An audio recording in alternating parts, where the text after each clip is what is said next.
Hello students, welcome back to this channel.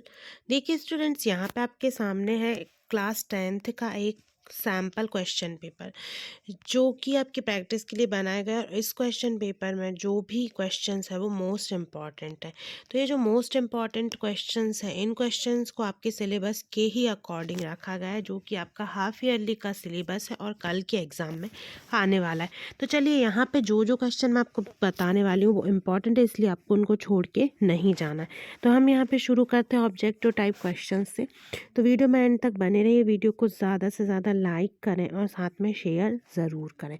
तो बिना देरी करे हम यहाँ पे इस सैम्पल पेपर को शुरू करते हैं और देखते हैं क्वेश्चन नंबर 1 क्या कहता है। तो क्वेश्चन नंबर 1 जो है वो आपका वस्तुनिष्ठ प्रश्न है। इसमें पहले नंबर का जो क्वेश्चन है, तो ये जो वस्तुनिष्ठ प्रश्न है वो आपके 6 अंक के हैं और प्रत्येक प्रश्न जो है वो आपको 1 अंक का देखने को मिलेगा। तो यहाँ पे पहला प्रश्न जो है वो है कि कैल्शियम ऑक्साइड का जल के साथ अभिक्रिया किस प्रकार की अभिक्रिया है। तो इसका जो सही आंसर हो जाएगा वो हो जाएगा ऊष्मा शोषी, यानी इसमें ऊष्मा का अवशोषण होता है। तो यहाँ पे जो है वो है ऊष्मा शोषी अभिक्रिया। उसके बाद फिर आते हैं हम क्वेश्चन नंबर 2 पे। प्रोपेन C3H8 के ऑक्सीजन में दहन के लिए संतुलित समीकरण कौन सा है। तो ये इसका जो सही आंसर हो जाएगा ऑप्शन नंबर 1 हो जाएगा। अब उसके बाद आते हैं हम क्वेश्चन नंबर 3 पे। तो क्वेश्चन नंबर जो 3 है वो है कि विद्युत चुंबक का कोर बनाने के लिए निम्नलिखित में से कौन सी सामग्री सबसे उपयुक्त है। तो इसका जो आंसर हो जाएगा वो हो जाएगा आपका यहाँ पे लोहा। जो सही आंसर हो जाएगा वो हो जाएगा लोहा। फिर है क्वेश्चन नंबर 4।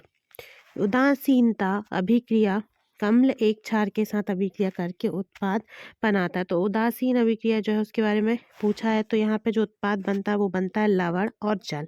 तो ये आपका करेक्ट आंसर हो जाएगा। तो यहाँ पे आप अभी चाहें तो अपनी तैयारी भी चेक कर सकते हैं कि मेरे उत्तर बताने के पहले आप अपने सही उत्तर पे टिक करते चलें और साथ में नंबर भी काउंट कर लें। अब यहाँ पे आते हैं हम क्वेश्चन नंबर 5 पे। क्वेश्चन नंबर 5 क्या है?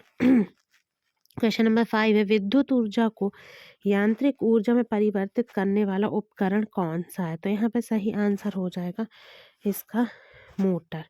उसके बाद फिर आ जाते हैं हम यहाँ क्वेश्चन नंबर 6 पे। क्वेश्चन नंबर 6 में क्या पूछा गया है कि किसी माध्यम का अपवर्तनांक निर्भर करता है, किस पर निर्भर करता है। तो इसका सही आंसर हो जाएगा प्रकाश की तरंग दैर्ध्य पर। अब यहाँ पे आपके वस्तुनिष्ठ प्रश्न जो है वो यहाँ समाप्त होते हैं। उसके बाद आ जाते हैं हम यहाँ इंग्लिश मीडियम वाले जो स्टूडेंट्स हैं वो स्क्रीनशॉट लेके पढ़ सकते हैं। अब आ जाते हैं हम यहाँ पे रिक्त स्थान की पूर्ति कीजिए। रिक्त स्थान की पूर्ति में जो पहला प्रश्न है वो है यहाँ पे डैश क्रियाओं को मेंडुला द्वारा नियंत्रित किया जाता है। तो इसका हो जाएगा आंसर अनैक्षिक। पहले का जो आंसर हो जाएगा वो हो जाएगा यहाँ अनैक्षिक। ठीक है ना। फिर उसके बाद दूसरा क्वेश्चन है, दाहिने हाथ के अंगूठे के नियम के अनुसार यदि अंगूठा धारा की दिशा में इंगित करता है तो उंगलियां किसकी दिशा को यहाँ पे मुड़ती हैं। तो इसका सही आंसर हो जाएगा चुंबकीय क्षेत्र। इसका जो सही आंसर हो जाएगा वो हो जाएगा आपका चुंबकीय क्षेत्र की दिशा को जो है वो उंगलियां इंगित करती हैं। ठीक है। उसके बाद फिर है तीसरा, मछलियों के हृदय में केवल कितने कक्ष होते हैं। तो इसका सही आंसर होगा 2। फिर है चौथा, आँख का वह भाग जो इसे रंग प्रदान करता है क्या कहलाता है। तो इसका सही आंसर हो जाएगा आपका आइरिस। क्या कहलाता है? आइरिस कहलाता है। फिर है पांचवा, किस में ऊर्जा का प्रवाह एक दिशा में होता है। तो पारिस्थितिक तंत्र में ही ऊर्जा का प्रवाह जो है वो एक दिशा में होता है। ठीक है ना। पारिस्थितिक तंत्र जो है इसका आंसर हो जाएगा।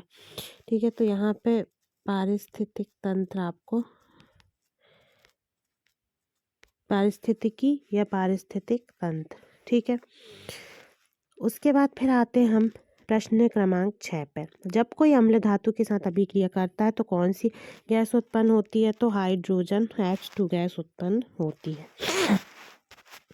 इंग्लिश मीडियम वाले भी स्क्रीनशॉट ले सकते हैं। उसके बाद फिर आते हैं हम यहाँ पे प्रश्न क्रमांक 3 पे। प्रश्न क्रमांक जो 3 है वो यहाँ पे है आपका कि निम्नलिखित कथनों में आपको सत्य और असत्य लिखना है। तो इसमें हम जो पहला प्रश्न है वो देखेंगे। पहला प्रश्न कहता है कि प्रतिवर्ती क्रिया में शामिल अंग मेरुरज्जु, मोटर न्यूरॉन और मस्तिष्क है। तो ये आपका हो जाएगा एकदम करेक्ट। फिर दूसरा प्रश्न है अम्लों का पीएच मान 7 से अधिक होता है। तो ये कैसा हो जाएगा? इनकरेक्ट हो जाएगा। ठीक है। उसके बाद किसी रासायनिक अभिक्रिया में उत्पादों का द्रव्यमान हमेशा अभिकारकों के द्रव्यमान के बराबर होता है। तो ये आपका हो जाएगा सत्य। फिर है चौथा, प्रकाश के एक माध्यम से दूसरे माध्यम में समान गति से यात्रा करने पर अपवर्तन होता है। तो ये आपका गलत हो जाएगा। अब उसके बाद हम आगे बढ़ते देखते प्रश्न क्रमांक यहाँ पे 5। तो 5 में पूछा गया है सभी धातुएं लचीली होती हैं और इन्हें खींचकर तार बनाया जा सकता है। तो ये भी गलत है। सभी जो धातुएं हैं उनमें तन्यता का गुण नहीं होता। फिर मानव आँख के रेटिना में दृष्टि के लिए रॉड और कोन कोशिकाएं होती हैं। तो ये एकदम आपका सही हो जाएगा। अब उसके बाद फिर आ जाते हैं हम प्रश्न क्रमांक 4 पर। जो प्रश्न क्रमांक 4 है आपका वो है सही जोड़ी बनाइए। तो इसमें सबसे पहला जो है वो है प्रबल अम्ल। तो प्रबल अम्ल कौन सा है? हाइड्रोक्लोरिक अम्ल है, यानी कि HCl। फिर दूसरा है ऊष्मा का अवशोषण। तो इसका जो सही मिलान होगा वो होगा ऊष्मा का अवशोषण होता है ऊष्मा शोषी अभिक्रिया में। फिर उसके बाद तीसरा है सेरिबैलम। तो इसका होगा आंसर, ये बायोस वाले जो सेक्शन है उससे पूछा गया है, अनैच्छिक क्रियाओं को नियंत्रित करता है।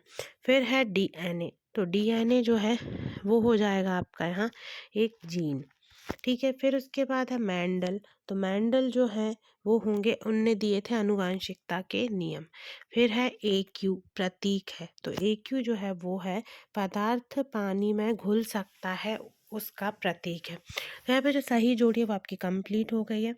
अब आगे बढ़ते हैं, देखते हैं हम प्रश्न क्रमांक 5। तो प्रश्न क्रमांक 5 है एक शब्द और या तो फिर एक वाक्य में आपको उत्तर लिखना है। तो पहला प्रश्न है यहाँ दो धातुओं का उदाहरण लिखना है जिनका गलनांक कम होता है। तो इसमें हम देखेंगे दोनों धातुओं में है, एक है गैलियम जिसका प्रतीक जो है वो क्या है Ga। तो ये इसका भी गलनांक कैसा होता है? कम। हिंदी में भी आप लिख सकते हैं गैलियम, गलनांक इनका कम होता है। दूसरा है सीजियम। तो CS इसका जो है वो संकेत है। तो सीजियम और गैलियम दो ऐसी धातु हैं जिनका गलनांक कम होता है। उसके बाद दूसरा है किसी क्षण चुंबक के बाहर चुंबकीय क्षेत्र रेखाओं की दिशा क्या होती है? तो इसका जो उत्तर हो जाएगा वो हो जाएगा N से S, मतलब कि यहाँ पे होगा उत्तर से दक्षिण। ये हो जाएगा उत्तर से दक्षिण। उसके बाद फिर यहाँ पे हम तीसरा है मानव का सामान्य रक्तचाप क्या है? तो ये होगा 120 से 80 mm। उसके बाद फिर आते हम प्रश्न क्रमांक 4 में। प्रश्न क्रमांक 4 है मानव मस्तिष्क का कौन सा भाग सोचने, सुनने, सूंघने और देखने के लिए विशेषीकृत है? तो ये है आपका अग्र मस्तिष्क।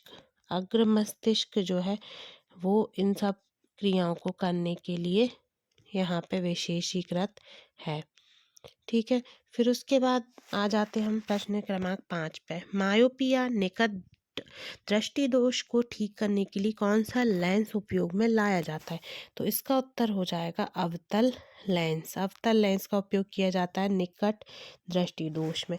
फिर है एथीन का रासायनिक सूत्र क्या होगा? तो इसका हो जाएगा C2H6। इसका जो आंसर हो जाएगा वो हो जाएगा आपका C2H6। फिर उसके बाद फिर यहाँ हम देखते हैं कि आपके यहाँ क्वेश्चन आंसर शुरू हो गए। तो ये थे आपके सारे ऑब्जेक्ट टाइप क्वेश्चंस जिनको कि यहाँ पे इंग्लिश मीडियम वाले स्क्रीनशॉट ले लें, जिनको कि आप अच्छे से एक बार रिवाइज ज़रूर कर लें, बहुत इंपॉर्टेंट है। और यहाँ पे अगले वीडियो में मैं आपको सारे जो क्वेश्चन आंसर्स हैं वो कवर करवा दूँगी। वीडियो को ज़्यादा से ज़्यादा लाइक करें। मिलते हैं नेक्स्ट वीडियो में। Thanks for watching this video.